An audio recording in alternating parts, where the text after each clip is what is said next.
بسم الله الرحمن الرحیم. د کورل ډرا 11 اولنی درس راغلاست. نن ورځ موږ په کورل ډرا 11 کې فقط د معرفت برخه به تاسو ته نن وړاندې کوم او باقي درسونه به زه ډېر کوشش وکړم انشاءالله چې په راتلونکي څو ورځو کې تاسو ته وړاندې کړم. نو فقط د کورل ډرا د خپله دغه ظاهري شکل سره چې څه پکښې موجود دي پر صفحه باندې د هغو د نومان سره به اشنایي پیدا کړو او په راتلونکي درس کې به انشاءالله بیا آهسته آهسته مخته لاړ شو. لکه په عمومي ډول چې تاسې اشنایي لرئ د نورو اپلیکیشنانو سره د نورو پروګرامونو سره لکه آفیس او مثلا فوټوشاپ او نور سره څو اشنایي ولرئ، تقریبا دا هم دغه په شکل عین یو اپلیکیشن دی. خو زه به در شروع کوم اول دغه حصه چې موږ کورل ډرا 11 لیکلی دی او بیا لیکلی ګرافیک 1. دغه حصه د کورل ډرا د ټایټل بار په نامه سره یادېږي، ټایټل بار. او که چیرې تاسې دغه ګرافیک واخلئ سیو یې کړئ، هر نوم چې ورکړئ هغه نوم بلته راځي، په دې خاطر باندې ته وایي ټایټل بار. که دغه چیرې مستقیما راسئ دې خوا ته، دلته موږ درې بټن لرو چې دغه درې بټن ته وایي کاپشن بټنز او دغه لاندنی درې بټن ته هم وایي کاپشن بټنز. دغه پورتنی درې کاپشن بټن چې دغه اول بټن چې دا به مینیمایز کړي زموږ د کورل ډرا د ګرافیک یا زموږ د کورل ډرا د ټوله صفحه چې ده دا به مینیمایز کړي، راولي به و ټاسک بار ته او برته موږ په ټاسک بار باندې کلیک کول سره به دا صفحه چې کېږي دا صفحه به برته پورته کېږي.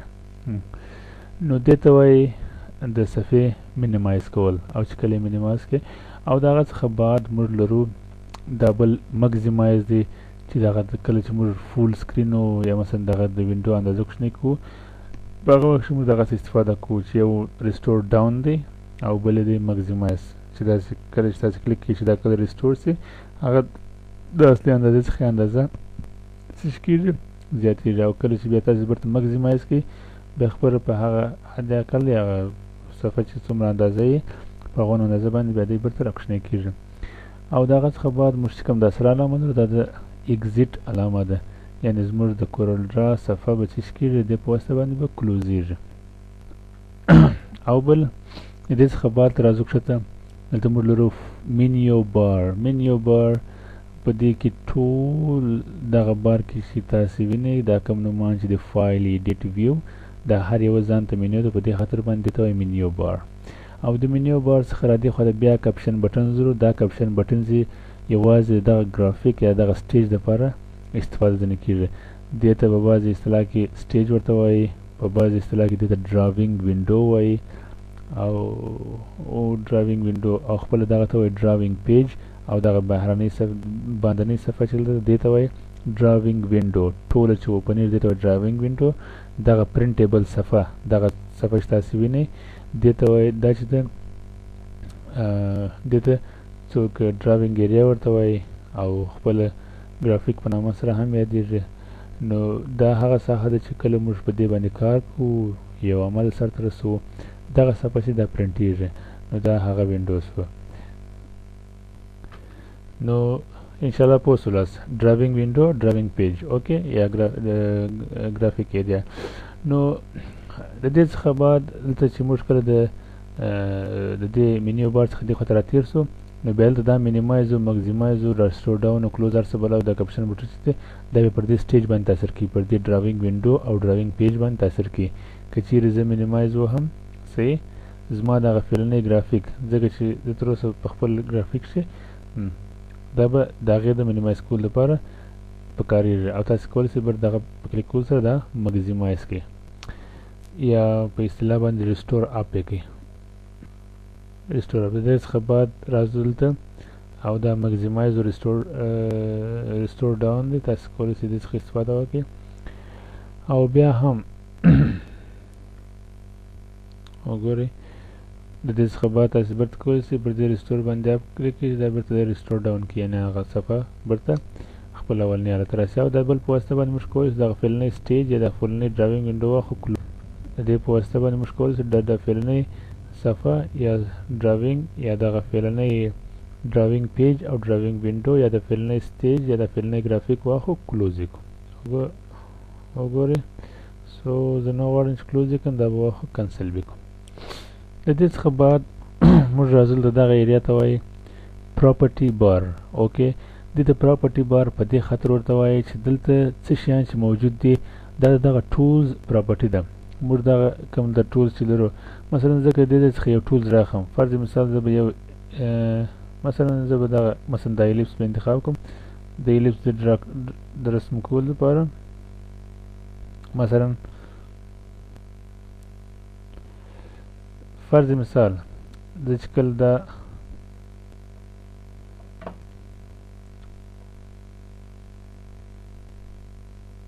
د الیپس ټول مو واخیستی اوس زه غواړم چې دلته یو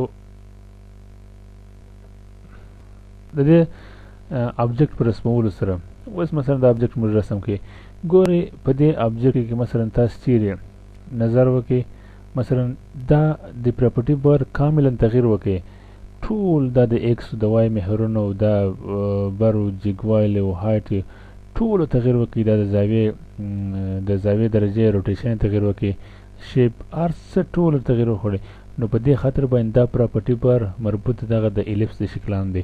که چیرې زه د هغې څخه مثلا رسم پولیګان راواخلم پولیګان رسم کوم فرض مثال که چیرې تاسو دا پولیګان راواخلئ رسم یې نو اوس که چیرې زه دلته یو پولیګان رسم کوم تاسو ګورئ دا پولیګان یو شیپ نو که چیرې دې په رسمولو سره بیا اوس وګورئ بیا هم لکه مخکې غوندې بیا هم ټول پراپرټي بار تغییر وکړي نو په دې خاطر باندې دې ته وایي پراپرټي بار یا بعض خلک ورته پراپرټي ټول بار وایي.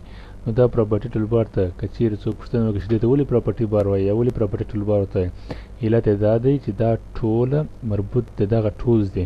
که په دغه ټولز کې زه هر ټول رقم د هغه ټول په استفاده کولو سره د هغه ټول په کارولو سره دغه ټول دغه پراپرټي بار تغییر کړي هغه شیان راځي چې مربوط د دغه کم آبجکټ یا کم شیپ یا کم کار چې موږ په خپل ډراوینګ پیج کې ترسره کړی د ټول دغه مربوطه کم آپشنونو کمانډونو باندې راځي په دې خاطر باندې ته وایي پراپرټي بار یا پراپرټي ټول بار.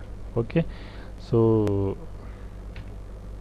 رابسو د هغې څخه بعد انشاءالله به دې باندې پوسټ ولاست د دې څخه بعد به داسې راسو لاندې به راسو په دې ایریا کې دلته کښته به راسو بیا به داخل ولاړ سو دغه ایریا د سټیټس بار په نامه سره دی. سټیټس بار په سټیټس بار کښې موږ تاسو ته د صفحې باره کې ټول معلومات راښیي د دغه صفحې د دغه کوم فعلي آبجکټ چې په صفحه کې دی د دې ویډ څومره دی بره څومره دی هایټ یې څومره دی په څونه حصې د صفحې کې وجود پروت دی په کومه ساحه کې د هغو اندازه ښیي نوم یې چې دی الیپس اون لیر 1 په اول لیر کې دی او کوم شیپ چې انځر شوی د هغه الیپس دی.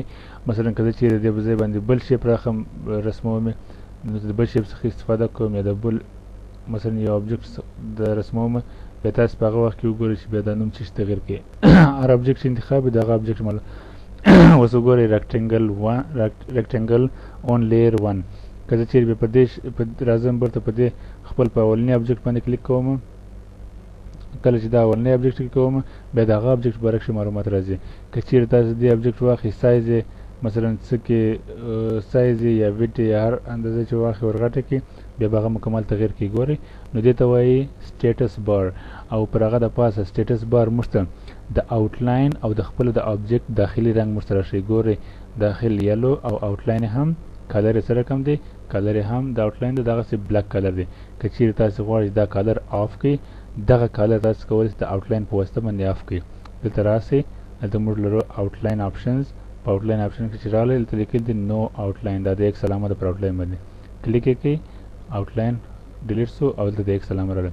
که چیرې تاسې برته آوټلاین واخلئ آن یې کړئ یعنې فعال یې کړئ یا برته مثلا د آوټلاین څخه استفاده وکړئ د آوټلاین څخه په استفاده کولو سره یا مثلا که برته دغه څخه غواړئ استفاده وکړئ هم کولی شئ او که چیرې د آوټلاین څخه استفاده کول نه غواړئ کولی شئ دلته راسئ په دې بل آبجکټ باندې کلیک کړئ په دې کې مو آوټلاین غیر فعاله کړئ په دې کې به د داخلي بیکګراوند غیر فعاله کړو نو تاسو وکولی شئ دلته مو ولیدل چې څنګه مو آوټلاین واخیستې ریموف کړئ. که چیرې تاسو غواړئ د خپل بیکګراوند یا خپل دغه یو شکل یا د آبجکټ داخلي رنګ غیر فعاله کړئ د موبایل څخه یوسئ بیا موږ کولی شو دلته دغه علامې باندې کلیک کړو او تاسو کولی شئ د عکس د لاس څخه ورکړئ د دې داخلي رنګ هغه غیر فعال کړئ او برته کوم غوښتئ کوم کلر ورکړئ کولی شئ برته کلر چینج کړئ.